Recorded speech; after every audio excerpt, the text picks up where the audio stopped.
What's up? What's up? I'm gonna give everybody a second to get in here. So if you're rewatching this on YouTube, you can go ahead and fast forward a little bit.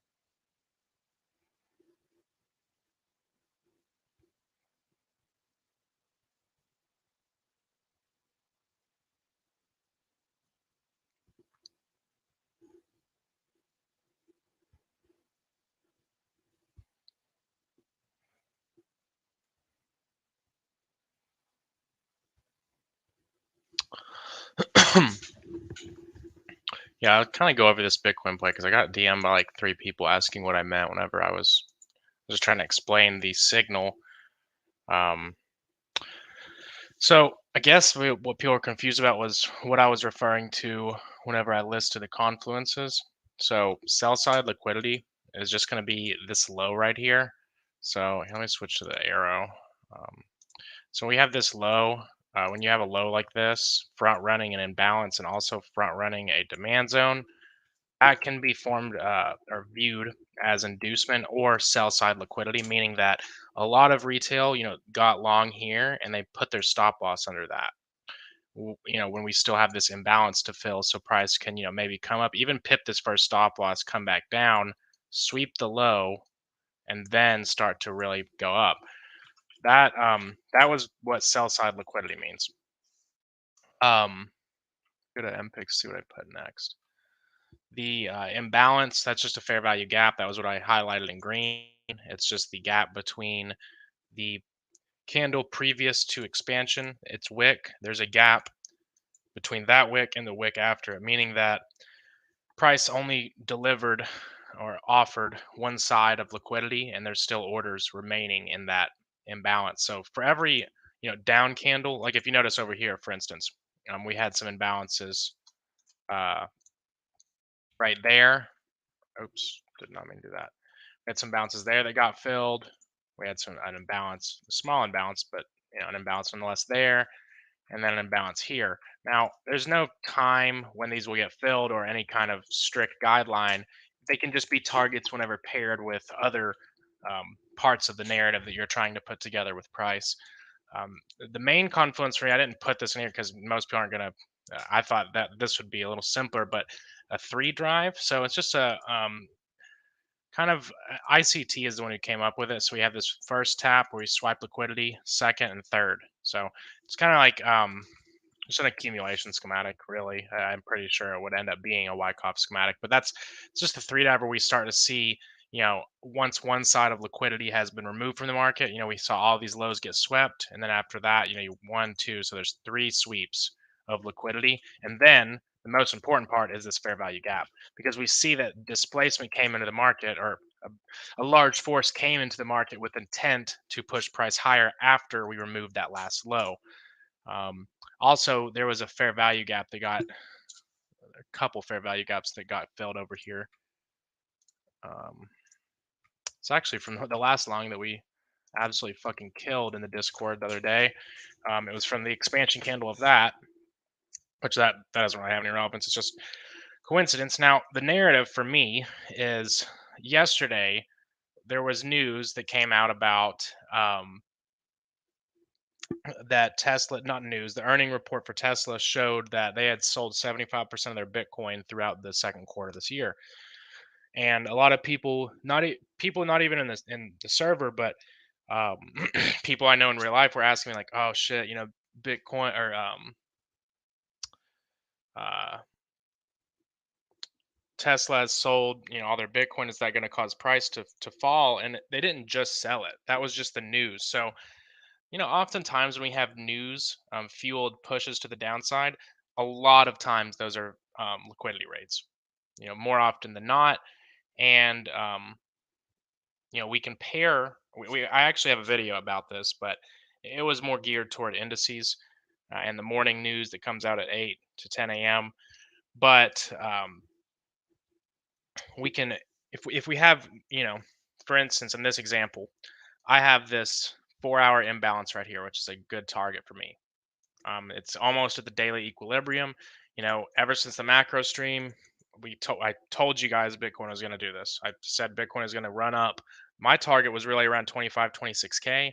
We haven't hit that yet. I think the high was 24,277. So not super off from 25K, but just like we talked about in the macro stream, as soon as we started to see Bitcoin show this strength right here, this high, once we hit this and we started to retrace, that's where I told you guys that we were going to start to make a move up. That's exactly what we did, but we haven't really reached my point of interest yet. And the dump that happened, it happened as the earnings report came out. We were already on a little bit of a down move, but then I think we were right this big candle right here, right? Um, Now, supply was respected. If you look at this strictly from supply and demand, on the lower time frames, we could say, okay, well, we got a break of structure and turn on the 15-minute there. First of all, we never mitigated that supply, but the really expansive move was right here. But for me, the institutional candle, the candle before displacement right here in this wick, that got violated. So while we did see a reaction off of this supply, this got violated. So, there was supply up in this wick, and we know that, a lot of news is already priced in. And what I mean when I say that is a lot of the price action we see following a news report or an event, so like, Tesla announcing that they sold a lot of Bitcoin, a lot of that's priced in already, and that we're going to see that in the charts before it happens. That's what I mean when I say that. But in this instance, we wicked above that initial sell-off candle, which would lead me to believe that price there's liquidity that's going to get tagged at some point up here. Now, there is still a little bit of an imbalance here in the 15-minute that has yet to been filled. And also, if we go to the 1 hour, it is an imbalance, and we have this 1 hour institutional candle before the first impulsive move. So oftentimes we'll see price at some point return to that. You know, a lot of people think they missed the position. Like, I'm sure that some of you guys that trade supply and demand have had this happen. Like, let's just say, you traded off this order block here. You went short right there. We'll just, wherever you ended up finding your low time frame entry. Your stop loss is up here at the top, but there's an imbalance. But you took the sell anyways, and you are targeting, um, way way down maybe, and then we all know what happens. And this happens to the best of us. Nothing wrong with this. Price moves around and it comes back up and then pips you out and then goes down. So I did a we and I, in the private Discord, we did a class on this, and I put an infographic out on Twitter with the inducement model. But um, that's more speculative when I'm looking at this price model, but I could see that unfolding here.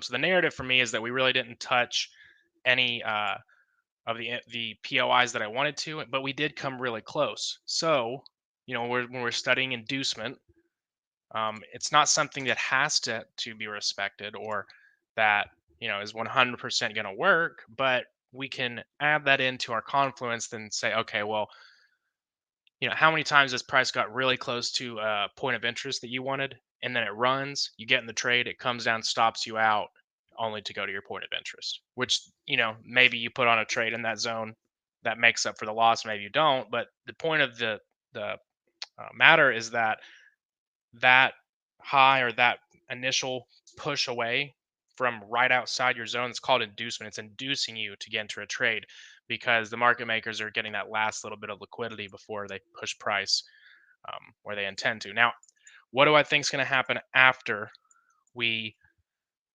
if, I mean, we could just dump from here. Who knows? Maybe this play gets stopped out. That's totally fine. It's a L is a L, whatever. But if it does, or I'm sorry, if it doesn't, and we come up and tap into these areas, and then we reject from here, let's say like around the daily equilibrium, or around the 4 hour imbalance, around these areas, if we do just reject from there, um, I would look almost for all the bulls are going to hate me, but down in here in these areas, these lows. I mean, that's just really like looking at a daily chart. That's the only That's literally the only area I see that I really like. These relatively equal lows right here. And I think that that's going to be a ton of there's going to be an absolute ton of stops there. And maybe after that we consolidate under that area and we start to see bullishness. Maybe we don't. We'll cross that bridge when we come to it. But that's really the narrative I see. Now, I feel like this happens so fast for a lot of people that they're like, "Oh, what? The bull run's over." Like, and I'm not necessarily saying that. I mean, this wasn't really a bull run; it was a bear market rally. But another thing we're going to go over in a second, the indices have all cleared highs as well. Um, they're getting to areas where we're going to look for sells.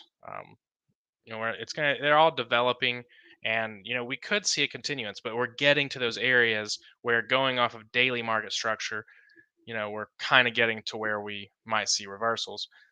Ethereum on the 4-hour chart, very similar setup. We have the daily range. We've came into a premium, moved a bigger move relative to its daily swing structure than Bitcoin has, because here's your swing high, swing low. Um, Moved much farther into premium. Bitcoin hasn't even reached the premium mark, but we're looking at Ethereum. What similarities do I see? Well, we have this supply zone, this drop base drop or flip zone, whatever you want to call it. Now, this isn't the honeypot POI for ETH, but nevertheless, it is a POI. It's in a premium. We did front run it just like Bitcoin. So, I have alerts set for it. We could see ETH come up, take this high. We could see it run all the way up into this zone. I mean, anything can happen, but these two zones I'm looking at for potential sells. What I'll need in order to go short, for me, I'm going to wait for a 4-hour change of character. I'm not going to rush it. So I would need that 4-hour to switch bearish in these zones. Then we'd wait for price to come up, wait for the 15-minute to switch bearish, then come up, wait for the 5-minute to switch bearish, and then that's going to give you your entry. There's a little bit of free game, but it's that simple. It's just patience. Most people don't want to do all that, or they may not have the time. And trading the M15 is fine too, but the 5-minute will give you a little bit more confirmation in that M15 zone, and also oftentimes will reduce your risk to reward. I'm sorry, increase your risk to reward, reduce your stop loss. So with crypto, that's kind of what I'm waiting on. I took the Bitcoin. I like this long better just because Ethereum, in my opinion, I mean, it has a very similar setup, but we're looking here. This fair value gap's massive compared to Bitcoin's, in my opinion, considering where the stop would be. So, I mean, it's a decent setup. I might keep an eye on it if I'm watching and sitting on my computer and I start to see the lower time frames give bullish signs here. I might take along of that as well, but also the spreads on Ethereum are not the best, and I trade on MetaTrader, as a lot of you guys know. But how did this get that far off? But that's another setup to watch if you want to rather trade ETH. But I think what it's going to give us is that last liquidity raid before we start to see a move down, because we almost always see a liquidation of the first shorts or the first longs in any kind of trend reversal. So there's a lot of stop losses. Everybody who's gone short in this range, guess what their stop losses are at? Right there.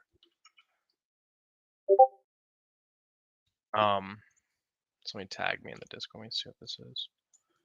Can I explain why I place my limit right above the 15-minute fair value gap and not below? Yeah, so for me, it's not above, it's at the beginning of it. At this low, I rounded it up. It was like 71.8, so I rounded up 20 cents. But for me, the risk to reward's good enough. I'm probably not going to be monitoring my computer whenever this hits. Also, if you look over here, we have a sell to buy range. So if we're using supply and demand, you have this sell to buy range that's nearly the same. So that was another confluence for me. And I don't really see, I mean, the 15-minute institutional candle, I guess you could use this candle right here, but it's not the cleanest and it's already been traded back down into. So for me, I look at it like, okay, well, the risk to reward's good enough here. Maybe if this were happening during the London session and I was going to be, or I'm sorry, during the New York session and I was monitoring it, I might try to, refine on the lower time frame, but 3.5 hours is fine for me personally. So Now, indices. I want to go over indices a little bit. Um, S&P, everything's been absolutely moonshotting. Um, Caught a nice little long off this yesterday, but somewhere in this zone. But today I was out of the office looking at a house and didn't really get to enjoy the fun. There was a PM trade and a AM trade, and I'll go over both of them. But we're looking here, similar setup, honestly, to Bitcoin and Ethereum. We have this supply here. I think I refined it down to a 1 hour, but it's also with the S&P. It's right at the daily imbalance. So it's not to say we can't go higher. We could run straight up to here, but this is a next point of interest for me because there's 4 hour supply. We're in a uh, premium of the daily range. So, while the 4 hours bullish and everything's bullish, um, we still are bearish on the higher time frame, which is the daily. So we're looking at potential reversal zones. I would be looking at either of these zones. So I could, we could see a reversal, up. I don't want my brush tool select. There we go. We could see a reversal up into that zone, or we could absorb that supply and then get our confirmation entry up there. So again, we're just waiting until price gets to these zones. Now, as for what kind of targets with indices, now indices look a little stronger than crypto because we do have these imbalances to fill. We've kind of got some liquidity because really all price is doing is playing ping pong between these levels of liquidity. Um, and once it hits one, oftentimes we go to another. Now we've swept a ton of liquidity at these highs here, really the major highs right there. That was our all drawn liquidity. Now price is kind of coming up in this imbalance. Also, we've got that sell to buy range. When you see these wicks do this, or buy to sell, I'm sorry. Um, just like we looked at on Bitcoin a second ago, this is just a fractal depiction. We're just viewing it on a higher time frame. Oh, somebody just asked if I could explain that. Yeah, so a sell to buy range is just whenever we're talking about um, this would be a buy to sell. I'm sorry, I don't mean to confuse you. Sell to buy was Bitcoin, but so whenever price is coming down, some people call them a drop based drop. We came down into let's see if there was actually a demand.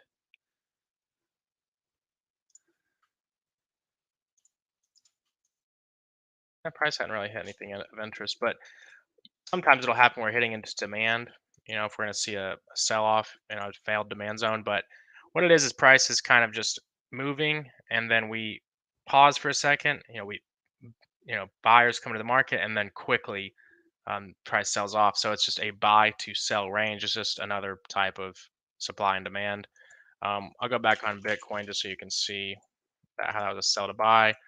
So for instance, right here, um, whenever we're talking about supply and demand, we went over this as well in the private class in the Discord, but um, we're looking at the last little internal range before price broke to the upside.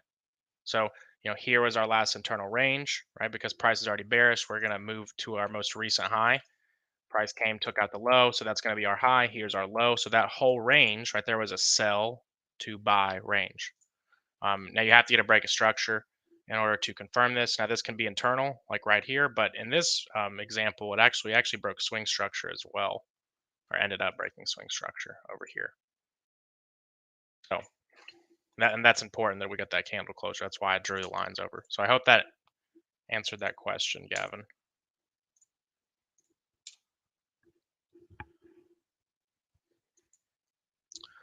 Um,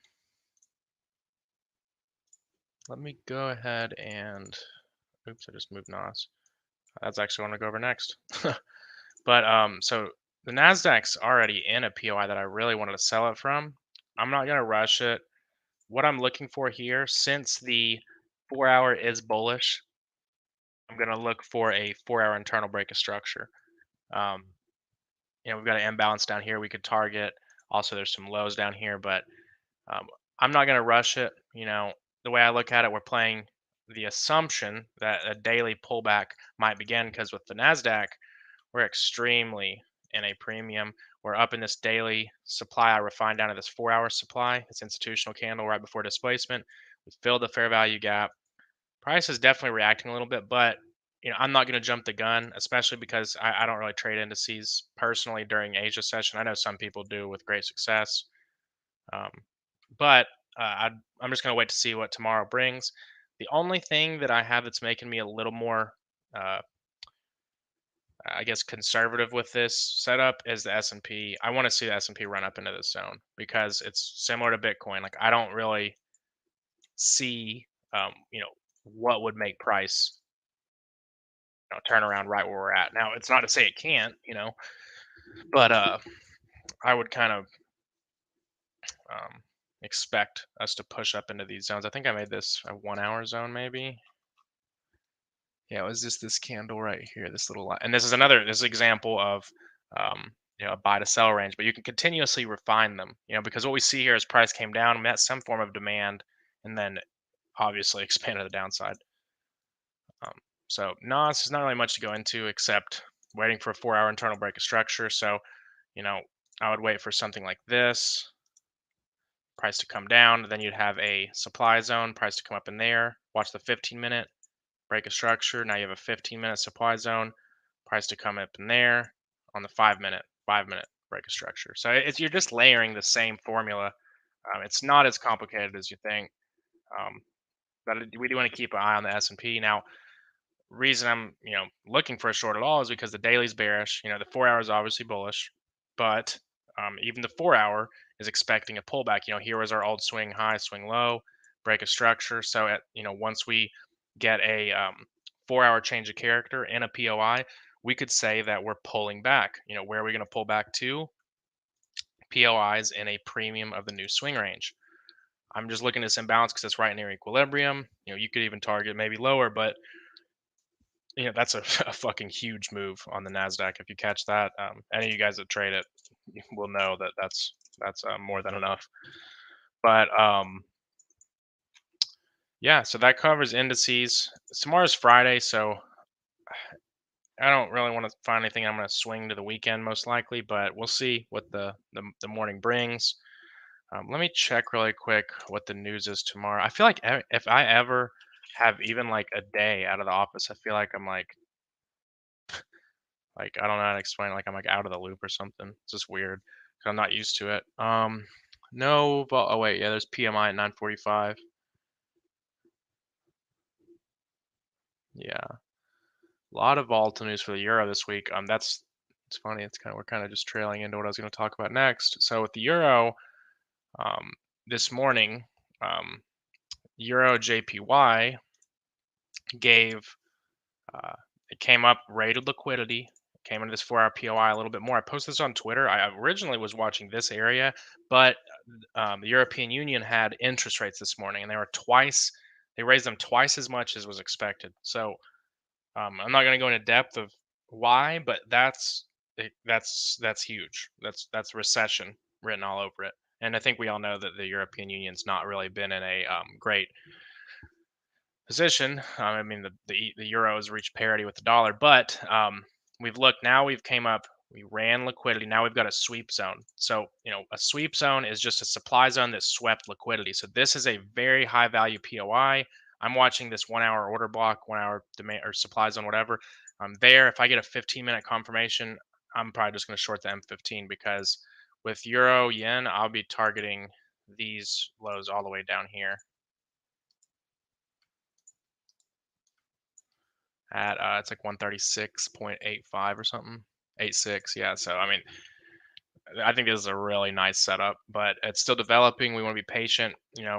Do we run the risk of it running away from us if we're patient like this? Sure, but um, you know, the sooner you get build kind of a trying to think of the word, I guess, a relationship with the idea that you don't have to take every trade. There's dozens of markets where we can find trades. You want to let these develop because even myself sometimes, like earlier, I was like, fuck man, just short the 1 hour order block, but I'm not going to deviate from my strategy. I'm just going to wait till price comes up in here and uh, get that confirmation. I probably won't go all the way down to M5 though for this. Just again, if once we get into the lower time frames, if your risk reward, let's just say we get M5 confirmation, it'll probably be, I'd say, half the risk reward here. You want to get a lower entry, but we're all about risk reward. If I get a 7R, I mean, that's fucking huge. And I'm pretty confident in this setup. even though it's a short against the yen, I know, but I like the price action here. This looks like redistribution. If I had to say, I'm not a Wyckoff guy, but um, another euro pair that I'm watching heavily is the euro dollar. This is just picture perfect for me. Um, we deviated one side of the range right here, so if we draw this just like this, oops, operate. So we have this range right here that price is kind of was playing ping pong around in. Now we traded one side of the range. Now we did come down and pip this liquidity down here, and it seems to be responding pretty well. But I think we're going to go lower. I think we're going to deviate, not more than that, just that wick. And I like this sell side liquidity here. It's super, tons of stop losses here. I think everybody's been trying to long euro forever. Like all of these dips, retail's trying to long, trying to long, trying to long, and now it's starting to look more like a long against the dollar, because we might see the DXY retrace. It's in that monthly supply, but I love this zone here. If we can get a push under these lows, hopefully it happens whenever I'm awake, because it seems like EU loves to move whenever London session's going. But we've got that demand zone right here, institutional candle, and a little fair value gap that these equal lows are front running. So that'll give us a pretty good long opportunity if we can catch that. Now, where would I be looking to go? Probably all the way up here into this imbalance, daily imbalance right up there. So, I would be heavily out of the trade before we reached all of that, but I'm starting to like. I've been had my eye on this for a while. Um, Again, just want to let it develop. Because if we can catch a trade down into here, target these relatively equal highs, ride the rest to Valhalla with that one. But again, what I'm looking for is price to come back down to this area, confirmation, and just take it from there. So I think that's all the setups I wanted to go over. I haven't looked at GU as much. I know this gave it. Oh yeah, I want to show you guys the entries on SPX this morning.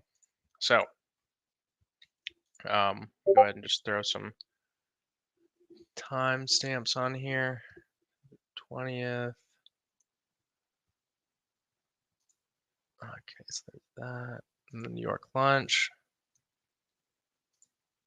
I'm actually gonna move this to 130 because this today is perfect. So, really, when trading indices, your kill zones are gonna be in this region. I would say before 3. It's kind of unpopular. I've seen a lot of people, but you can catch trades before 3. But you don't want to trade in this zone right here. That's New York lunch. But if we look, all you're looking for is we're establishing our daily bias. We went over this in the draw and liquidity class we did in the Discord, and price obviously is gravitating towards this imbalance. We can see that price is pushing up. It's showing us that it wants to go higher. That's the draw on liquidity. So whenever we come into the market, we look for a setup that aligns itself with that. So what you're going to look for when you come on, remember, this is where you start the day. We'll do like this. 8:30 a.m. You're probably getting, this is New York time. You should be at least in your chair, plotting some stuff out. So what you want to do is just plot out obvious areas of liquidity. Preferably, you want to say in your favor. Like, so if we're looking for price to go higher, we want to see our sell side liquidity ran. So, where's our sell side liquidity? This was clear as day. I wish it sucks that I wasn't around for this, but literally you got equal lows, equal lows. I mean, it's that clear. This is there. I don't know if there was news this morning, but this is the same model. We went over it. I have a video that's free. That's on my YouTube. It's just how to trade news. It goes over this, but um, price swept the lows. So now what would you do? You go into a lower time frame, 1 to 2 minute, and we're just going to wait for a shift in market structure right there and a fair value gap. Change the line or color this line. So where's your fair value gap? Right there. One thing I've learned is it's good to jobless claims in the morning. Is it? I know that PMI was. I think jobless claims was this morning. Could be wrong.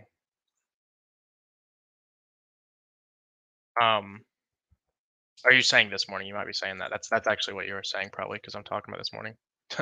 But one thing I've learned playing this model is don't. So here's the only thing about this model. Sometimes it's not going to give you the craziest risk to reward if you use stops like I do. Now, your internal structure here was this was your high, this was your low. So I mean, really, if I was gonna take this trade, that looks like, oh, like that's a terrible, if you're just targeting the day. But remember, we're so close to our daily draw on liquidity that you can go up into this zone. Now, if you were going to take this trade like this, now obviously this isn't really good risk to reward. So what can we do? Just look for the most recent swing low. And when I say swing low, I'm not saying like swing structure, just a candle that has, two candles after it that are have higher lows than it and one candle to the left of it. So what I would have done here was just targeted this low. Also from a supply and demand standpoint, if we're looking at this from a fractal nature, we have this price tapping into this order block right here. What does it do? It reacts and then it pushes off. So we have a flip zone of demand, this candle right here. And what did price do? It traded into it and moved up. So we shouldn't see it go lower. This has been mitigated. If you see it go lower than that, it's most likely going for the low. So when you see one, clear signal to get in, you can be a little more aggressive with your stops because you're looking at, okay, what's, yes, we have a fair value gap down here. Yes, there's this demand zone, if you want to call it that. But where is price actually reacting to? What is it pushing away from? Because if you look at it, you say, okay, well, the algorithm was pushing buys, these last little sells into buys. That's why they call it a sell to buy, because the algorithm, and these the market makers, what they're doing is they create small sell-offs to induce retail to sell to them. Right, but then there's those sell orders in that candle. So when price comes down, if their narrative is bullish, they close the sell orders, which in the law of supply and demand causes expansion. So expand up, then you confirm that by the fair value gap. That's why we use the fair value gap for entry here. Now, if you took this, you know, you obviously had a very good day today, and you've probably taken some profits. Maybe you close at the end of the day. That's never bad. Let's just say you close. I think this was 4 p.m. right here. What is that? Yeah, it's 4 p.m. on the dot. You close the day with 4.6 R. The only place you really would have taken partials would have been, maybe this high right here and that high right there. So that's how you could have caught it in the morning. Now that happens always. It's going to happen before noon, really before 11 most of the time. The setup's going to, not the entry, but the setup, right? So if you look here, when it happens, the London close right into 10 a.m. We saw that push to the downside, really starting at 10 a.m. on the dot. Now go back test this. Tell me I'm wrong because it happens almost every day. Now, then we're going to look at the PM entry because let's say you missed that, or let's say the morning didn't give you this entry. Well, you want to look. I use a 5 minute for this. You want to look what price is doing right at 1:30 or right after it. So price was rushing down. We ran this swing low that was formed in the lunch hour. This is why I don't like trading lunch because it's literally, think of it like the Asia range when you're trading crypto or forex. It's literally just generating liquidity, right? None of the big dogs are trading then. It's just degens that can't get away from their brokerage and they just trade. So what happens? A lot of stop losses are right there. Price pushes down and you want to see an animated push. Did we get that? Yes. This is a pretty big flush, especially looking at the 15 minute, right? A lot of people got scared there. They're like, oh, SPY's selling off. We're going down. But we're going to look for the same setup. So you can say, okay, here's our liquidity raid. That was the low we ran. Also, look what else we were running into. If you're trading supply and demand, you ran right into a demand zone. Okay, you don't trade supply and demand. If you trade fair value gaps, you went right into a fair value gap. This one was even more clear than the AM entry. Wasn't, as good obviously because we already saw the AM push and you would have had, not the greatest risk to reward, but you had a profitable trade or maybe end up being a break-even, but you would have gotten to a trade. You could have trimmed some. Now, what do we look for here? Again, we had that break of structure. Right? It's just that recent high. Whenever we have this kind of movement, like a lot of fair value gaps, go to like a 2 minute or a 3 minute. So if you would have wanted the 2 minute here, I recommend if there's two like this, use the larger one. So in that situation, it would have been here. I just use the top of them if I'm going to set limits. You could maybe confirm this with like a 15-second or something. I've thought of that, but I've never done it. Here, remember your full target would be the same because we're basing all this off the daily chart, and this will not work if you don't base it around the high time frames. You will get, because here's the thing, you'll find the same setup other ways. Like like for instance, you'll find like a short narrative. You know, here where would you have taken profits? Definitely right there, you'd have taken some off, and then also at the end of the day, you always should take some profits. So, let's just say you close in full at the end of the day, 5 to 1 R. I mean, and it's not that complicated, and it sounds easier while I'm explaining like this, but the main thing that I used to have trouble playing this setup was understanding the daily bias. And I don't mean, are we bullish or bearish? Because everybody, you would just have been looking for shorts this whole time if you're just using daily swing structure. Kind of erase the swing structure, smart money concept, logic out of your head, and just think about liquidity. What area of liquidity is price drawing to? In this instance, why did I just delete everything? Hold on, let me do that. Forgot I was on SPY. I want to delete all my TA. But what is that in this instance? Well, it's the daily imbalance. Also, we've got a 4-hour supply zone, so you can use supply and demand with it. But when basing that trade, you're going to be looking at it from a somebody said, do I have a checklist to this setup? I have a YouTube video on it that you can watch, and then there's also an infographic. So also, for as far as explaining Bitcoin, I already went into that for like the first couple minutes of the video. You could rewatch it at the end for why I went into it or why I picked that level. Another setup I want to watch is gold. Also, you're welcome, Carlos. So I really like this institutional candle on gold here. I will be using confirmation entry. I want to see price push up into this area, and then I'll be shorting, targeting the weekly equal lows. Or actually, did it pip it already? No, it didn't. That's just building even more liquidity. So tons of liquidity out of this area. I mean, absolutely tons. Look at all those equal lows.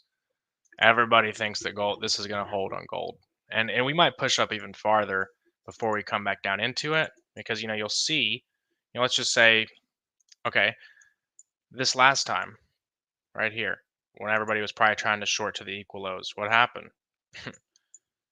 Price reacted extremely violently, and we saw a bull run that lasted for um, you know 7 months. So it's not to say that we have to take these lows, but I have a good feeling this time we're probably going to take them, especially with the economic conditions the world's in right here. But nonetheless, we still want to use confirmation, so I'm going to wait and really refine that down. I'll look at DXY really quick. It looks like she's ready to start falling. I mean, it's like the day would never come. I mean, theoretically, the daily is still bullish. We've got to change a character in the daily. So what does that tell us? That the pullback ending. So, um, you know, once price pushes back into a discount, or a POI in discount, we would be looking for a reversal just by going off the daily swing structure. We are also in a monthly supply zone.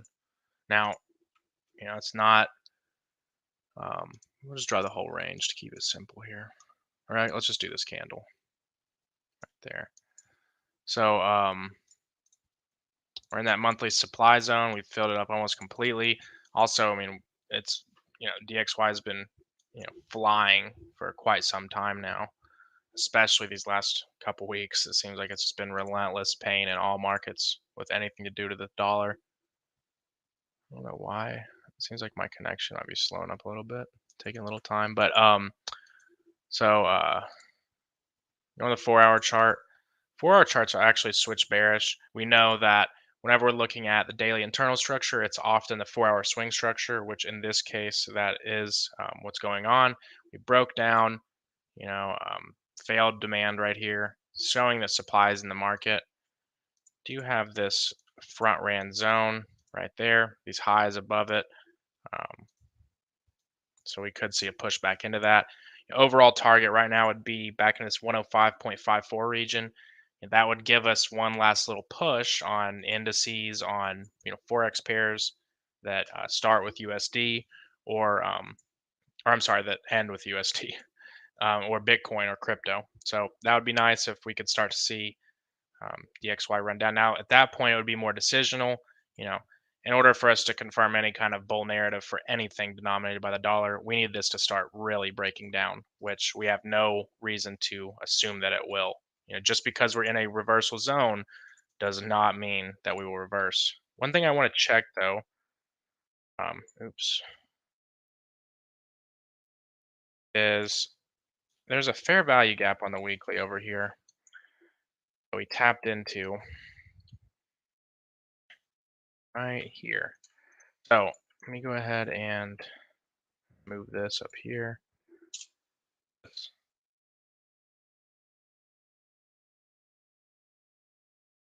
easier to do a channel.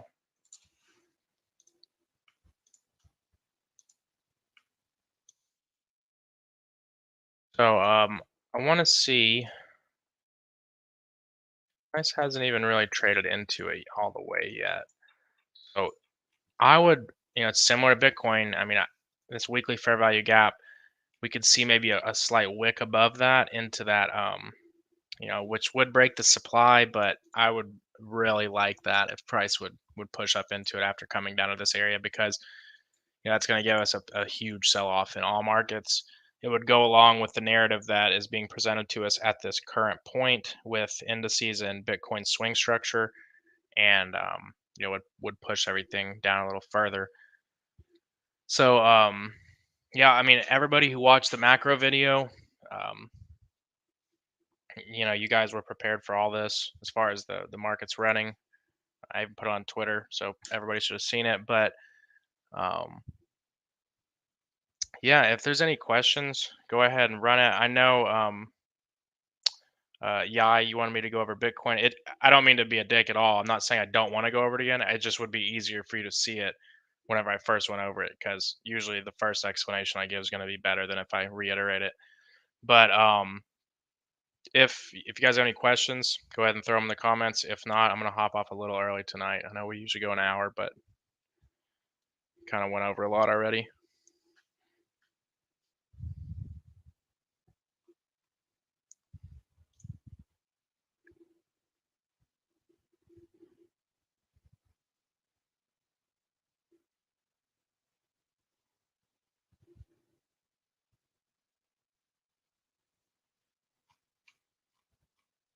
Actually had a good ass turnout. I just now looked how many people were in here for a Thursday.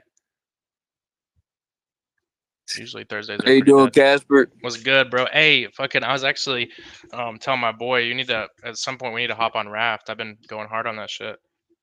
Yeah, I seen you playing it earlier. I got home from work and I was like, oh shit, Casper's playing Raft. I might have to hop on. And I was like, damn, I gotta take my dog to the vet. I can't. Your dog good? Is he all good, or is it just like a checkup? Yeah, just a checkup. She's a That's good. puppy. She's getting like rest of her shots and whatnot. Nice. Okay, cool, cool. Yeah, it's fun. We actually just got to the point where we uh we just made like a circuit board. We could have made one a while ago. We have like we're like to that point, so we're coming up. Don't tell me anything. I got fucked up and saw. Actually, I don't even want to ruin it for you. I don't know how far you are, but I saw some crazy shit on like a trailer type thing, or it was like some screenshots of like what happens in the game. So I was like, damn. Yeah, I ain't even that far. I'll be on tonight though if you're down. Possibly. I mean, if you want, maybe you could just hop on this one. We're pretty advanced on this one. I was gonna say we all should start one, but we can. You're always welcome to just hop on and say what's up for sure. I think you can just join like the world. DM me your Steam so I have it. Yeah, for sure, for sure. We need to get this Playbit Rust server going. Bro, I swear. I mean, okay. Somebody said, "Could I do an example of multiple time frame change of character, like refining an entry, please?" Yeah, sure. I'll go over this Nas trade I took the other day. This is a really good example of that. Hold on. I hope I didn't delete it. If not, I remember where it is. Yeah, I did, but it's okay. I used to like keep all of my TA. I've just ever since then I've just deleted all of it. I just can't have that much shit on my screen. Okay, so where was it? Oh yeah, I think it was right here. So I'm gonna start plotting it out, but I want to make sure. Yeah, no, it was over here. So we got this 4-hour POI here. I included the wick. Now, what I do here, so first you establish your 4-hour POI. So let's just say, okay, and we're trying to frame it short here. Well, we had our initial change of character right there because that is the last low before a new high was formed on the internal level. Now, it is a wick. I use wicks for internal structure. Some don't. This is how I do it. So price came up. Now you could have used this right here as well, but at that time, whenever if we're looking at a high, like real time at that point, there was an imbalance above it. So I always include just the whole zone of this last candle. Um, Before the break of structure is the first little bit before the impulse move. Now, what I always do, I always go in a 1 hour and refine it. So in this specific instance, I pushed it up to this candle, but again, I still kept this wick high. Now, I probably could have went in a 15-minute, refined it further, but this is where I saw the displacement really start. But I knew that there's liquidity up in this wick, so I didn't want to just ignore it. So up in this zone right here, once price comes into, now remember, this is a 4-hour zone. So once price comes into this zone, we're going to go to the lower time frames and we're going to look for, hold on, I'm like, I was echoing for a second, but we're going to look for a change of character. So where did we get that? The first one was right here. Now, look what happens in this specific example. Price comes up and it does wick above it. So let's just say you're a 15-minute trader. You probably got stopped out here if you're using the 15-minute supply stop loss, but price came back. If we're using a 5-minute change of character, where was this? I can't remember if I used a 5-minute or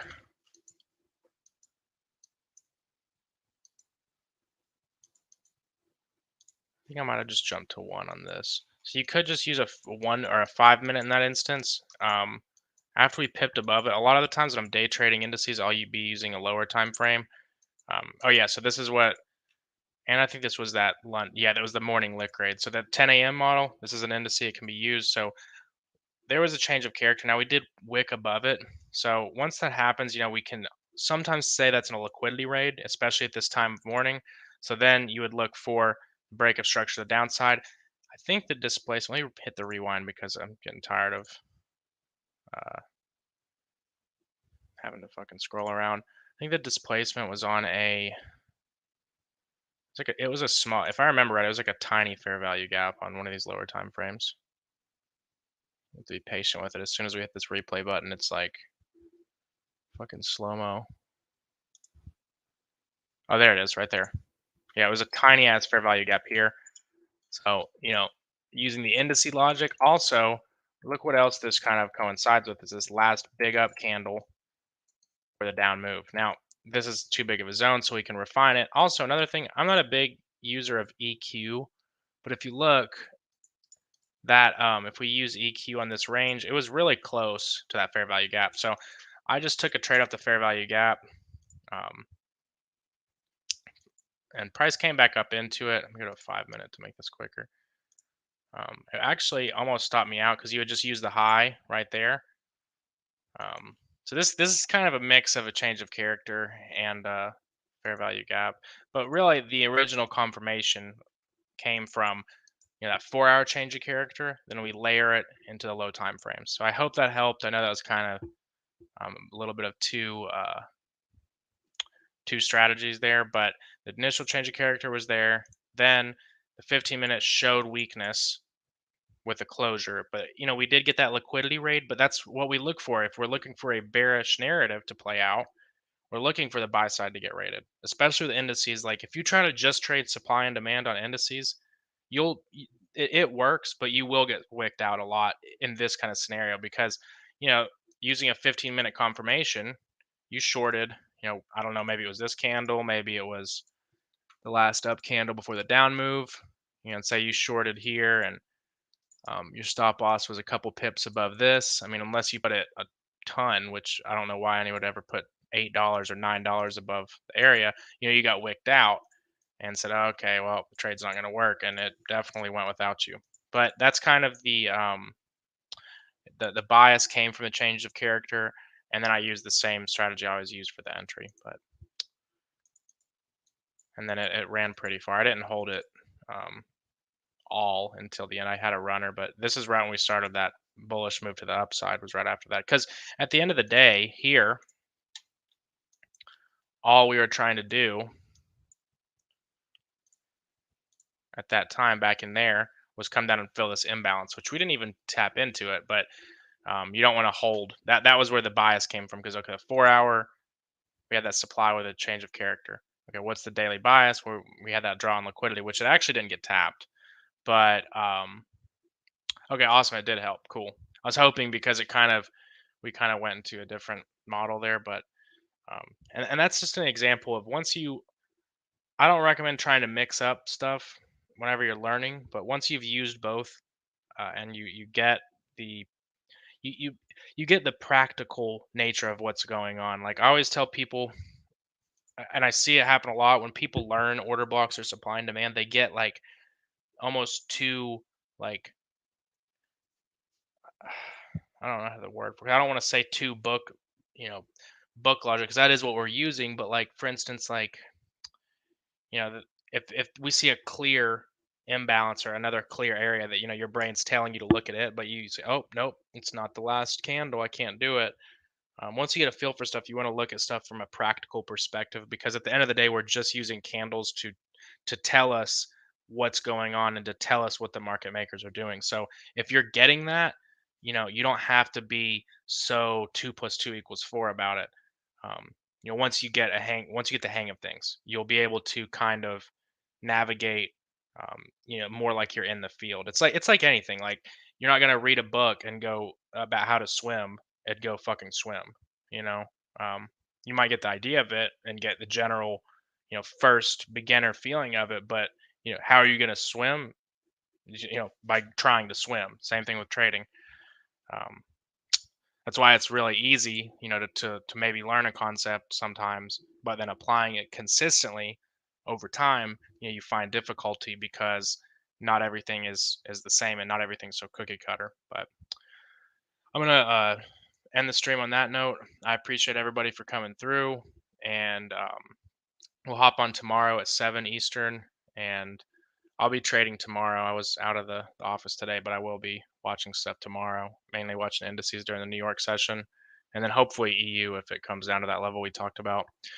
But I appreciate all you guys for coming through. Any questions, put them in the comments. You're welcome, Connor, as well. And then also, anybody that's in Discord, I'm always active in there, so just holler at me. Until tomorrow, I'll see you guys later. Peace.